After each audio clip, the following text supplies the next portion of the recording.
በጥገኝነት ወይም ደግሞ በአሳይለም ጥያቄዎች ዙሪያ አዳዲስ የአሜሪካ መንግስት ያመጣው የአሰራር ለውጦች አሉ። እነሱን አንድ ሁለት ብሎ ለመናገር ነው ዛሬ ደግሞ የመጣሁት። አላን ጉደታ ነኝ ከአላን ጉደታ የጠበቃ ቢሮ ነው። በቅርቡ ጥገኝነት ዙሪያ ወይም ደግሞ በአሳይለም አፕሊካንት ዙሪያ አንዳንድ አዳዲስ የአሰራር ለውጦች አሉ። የመጀመሪያው ምንድነው? ከዲሴምበር 2 2025 ጀምሮ ማንኛውም የአሳይለም ጠያቂዎች ማመልከቻቸውን ያስገባሉ፣ አሻራቸውን ይሰጣሉ፣ ጉዳያቸውን አዘጋጅተው ኢንተርቪው ከተደረጉ በኋላ ከዲሴምበር 2 ጀምሮ ግን ውጤቱ መስጠት USCIS አቁሞ ነበር። በአሰራር ደረጃ ከዲሴምበር 2 ጀምሮ ማንኛውም አሳይለም አፕሊካንት ኢንተርቪው ከተደረገ በኋላ ውጤት ደርሶት ውጤት መስጠት አቁመው ነበር። አሁን ከማርች 30 2026 ጀምሮ ግን ያ አሰራር ተለውጦ ካሁን በኋላ የጥገኝነት ጥያቄያቸውን አቅርበው ኢንተርቪው ከተደረጉ በኋላ ከ2-3 ሳምንት በኋላ ውጤታቸውን ኤክስፔክት ማድረግ አለባቸው። ምክንያቱም USCIS አዲስ አሰራር አምጥቷል። ያው ውጤት መስጠት ጀምሯል ማለት ነው። ስለዚህ እስከዛሬ ድረስ ከዲሴምበር 2 ጀምሮ ኢንተርቪው የተደረጉ ሰዎች ውጤታቸው ይመጣል አይመጣም አላወቅንም። ይሄ አሰራር የመጣው ከማርች 30 ጀምሮ ነው። አሁን በቅርቡ 2 ሳምንት እንደዚህ የቆየሁት እንደው የኛ ቢሮ በጣም ብዙ አፕሊካንቶችን ሪፕሬዘንት ያደርጋል። ኢንተርቪው ይዘን ሄደን ነበረ። ውጤታቸው እስከዛሬ ያልመጣላቸው ሰዎች አሉ። አሁን ከዚህ ከፖሊሲ ለውጥ በኋላ ውጤት ኤክስፔክት አድርገን ነበር። እስካሁን ግን ዲሲሽን መላክ አልጀመሩም። መላክ ሲጀምሩ ደግሞ አዲሱን ኢንፎርሜሽን ለማህበረሰቡ እናሳውቃለን። ሁለተኛው ደግሞ ጉዳያቸው በኢሚግሬሽን ኮርት ወይም ደግሞ በፍርድ ቤት እየታየላቸው ያሉ ሰዎች እነሱም እንደዚሁ ከዲሴምበር ጀምሮ በጣም ብዙ ሰውን በቃ ተስፋ በሚያስቆርጥ ደረጃ አነጋጋሪ የነበረ ጉዳይ ነበረ። ያም ምንድነው? አሳይለም ኮኦፐሬቲቭ አግሪመንት ይባላል። የአሜሪካን መንግስት ከኡጋንዳ፣ ከሆንዱራስ፣ ከጓተማላ ጋር ባደረገው ስምምነትና አግሪመንት ሰዎች ማንኛውም ከ2019 ጀምሮ ማመልከቻውን ያስገባ ማንኛውም ሰው ፍርድ ቤት ካለ ኬዙ ስፔሻሊ አሜሪካን ሀገር ጉዳዩን ማሳየት ቀርቶ ወደ ኡጋንዳ ነው ኢን አወር ኬዝ ሞስት ኦፍ አወር ኬዝ ወደ ኡጋንዳ ሄደው ያሳዩ የሚል ሰፋ ያለ አሰራር ጀምሮ ነበር። ሌት ኖቬምበር፣ ዲሴምበር፣ ጃንዋሪ፣ ፌብሩዋሪ ኤንድ ሃፍ ማርች ናውዴይስ አሁን በቅርብ የኛ ቢሮ ሪፕሬዘንት የምናደርጋቸውና ፍርድ ቤት ይዘናቸው የምንገባቸው ኦልሞስት ሁሉም በማለት ደረጃ ይቻላል የመንግስት ጠበቆች ያንን የሞሽን ቱ ፕሪተርሚት ወይም ደግሞ ወደ ኡጋንዳ ይሄዱና ጉዳያቸው ይታይ የሚለውን ነገር አቁመውታል። ኦፊሻል አላደረጉትም። ኦፊሻሊ ለኛም ኮሙኒኬት አላደረጉም አቁመናል ብለው ግን ላለፉት 2 እና 3 ሳምንታት እንደምናየው ከሆነ ያ ወደ ኡጋንዳ ሄደው ጉዳያቸውን ያሳዩ ወይም ደግሞ ጉዳያቸውን ያቀርቡ የሚባለው ሞሽን ናውዴይስ እየቀረ ነው። እንደው በጣም ደስ የሚል አሰራር ነው።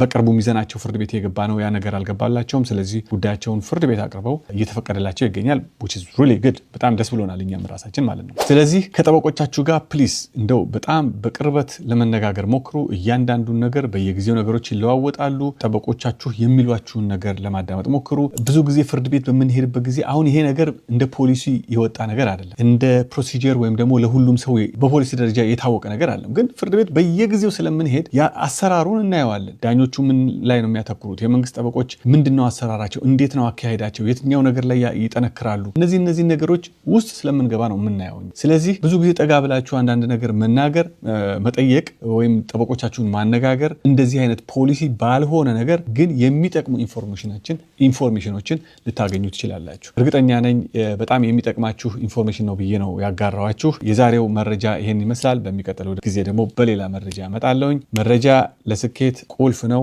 አላን ጉደታ ነኝ ከአላን ጉደታ የጠበቃ ቢሮ ነው።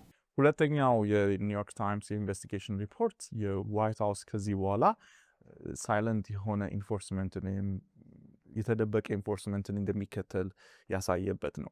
ይሄ ማለት ከዚህ በፊት በ2025 እና በ2026 የተመለከታችሁት ኢንፎርስመንት በአብዛኛው ስትሮንግ የሆነ ኢንፎርስመንት መንገድ ላይ በየቦታው በየሆስፒታሉ በየክሊኒኩ አንዳንድ ቦታ ቤት ውስጥ በር ሰብሮ በመግባት ያሉ ኢንፎርስመንቶች እና እጅግ ለእይታ የሚዘገንኑ የትራምፕ ቤዝንም ሳፖርት ያሳጣ ነው። ማለትም የትራምፕ ቤዝ ራሱ ይሄን ነገር ለምሳሌ ይሄን በፐርሰንቴጁ እናስቀምጥ ከ10 አሜሪካውያን 6ቱ ይሄን ኢንፎርስመንት ይቃወሙ ነበረ።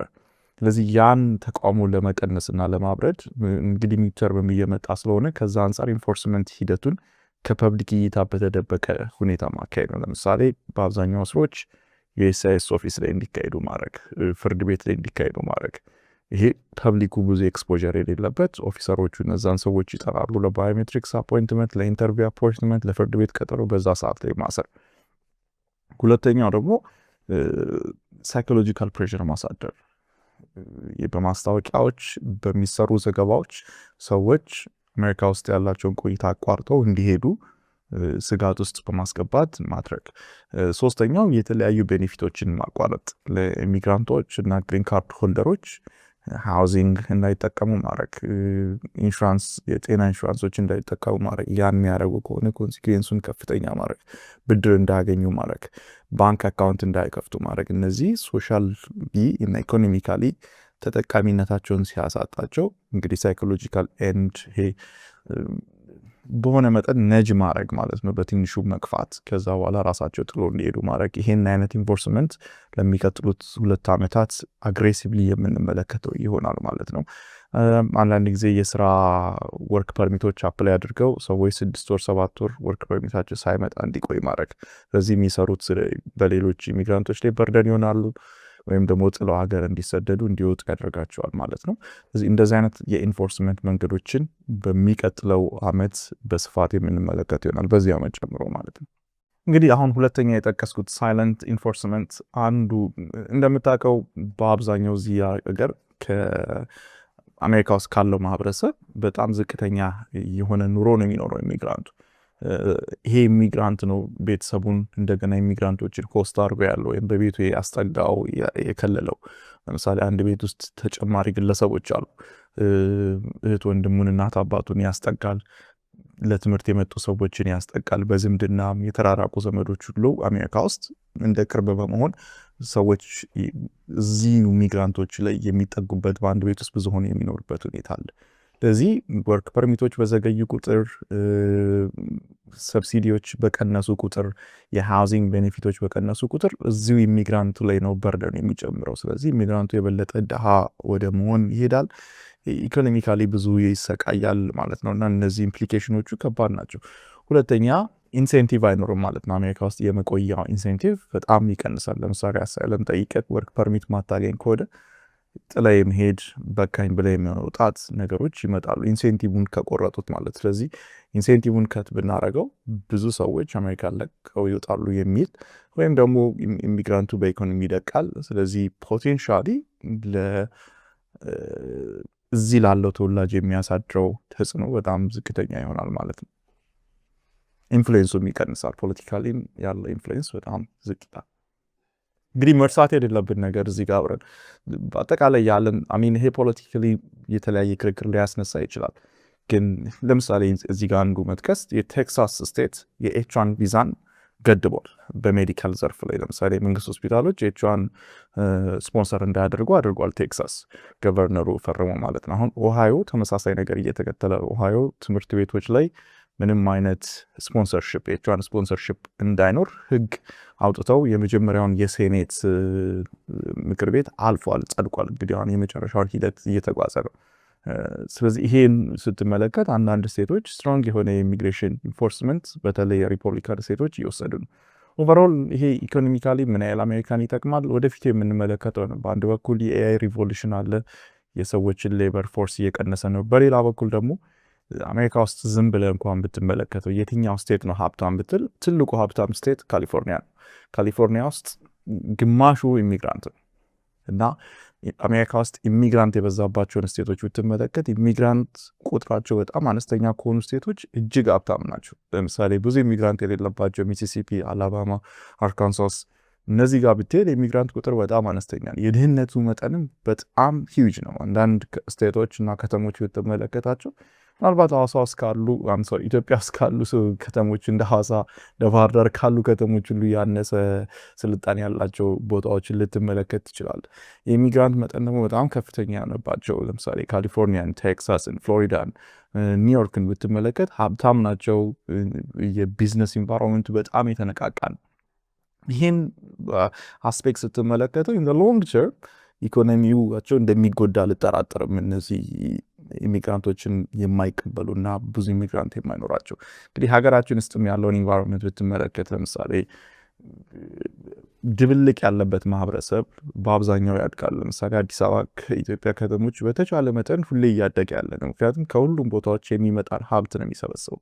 እንደገና ለሌሎች ማህበረሰቦች ለሌሎች ብሔሮች ክፍት የሆኑ ከተሞች ኢትዮጵያ ውስጥ ለምሳሌ ኮዝሞፖሊቲያን የሚባሉ አይነት ከተሞች ድብልቅ ሜክስድ የሆኑ ከተሞች በጣም የሰለጠኑ ናቸው ኢትዮጵያ ውስጥም ስትመለከት እና ኢሚግራንት በተፈጥሮ በራሱ ከተሞችን ሀገሮችን የማሰደግ አቅሙ ከፍተኛ ነው። በእርግጥ ሌላ ተጻራሪ ክርክር ሊነሳ ይችላል እዚህ ላይ ለምሳሌ ቻይና ያደገችው ያለ ኢሚግራንት ነው የሚል ይኖራል። ኢቨን ቻይና እንኳን ትመለከቷት ላስት 20 years በከፍተኛ መጠን ከአፍሪካ እና ከተለያዩ ሀገሮች ስኮላርሽፖችን በመስጠት ብዙ ኢሚግራንቶችን ማስገባት ጀምረዋል እና ይህን እንግዲህ ፖሊሲ ዋይዝ ኢን ሎንግ ተርም አሜሪካኖችን ኢምፓክት የሚያደርግ ከሆነ ከኢኮኖሚ አንጻር ሊቀይሩት የሚችሉት ፖሊሲ ሊሆን እንደሚችል እገምታለሁ።